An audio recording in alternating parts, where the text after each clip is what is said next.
Well, I'd say we're still in the very beginning, quite frankly. I think we're trying to understand the power of all these technologies like genomics and such. They're clearly being used in conditions for treating. They're not being used so much for, say, risk assessment and things like that, which I think is pretty important.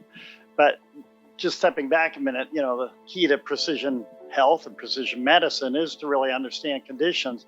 All these conditions are complex. And just to emphasize what Ruth was saying, one size doesn't fit all because they're not really one condition. There are many, many different conditions. That's what's wonderful about some of the work you'll hear from Leon and others is that, you can subtype these conditions. And I think at some level, you want to subtype them all the way down to the individual. And so we can better understand what's going on for an individual, then you can actually prescribe the right treatment for the right person at the right time. I'm a perfect example of that. I'm type 2 diabetic, complex condition. We lump it all together as type 2 diabetes is one disease. It's not. It's probably 50 diseases. I don't think we know how many diseases it is.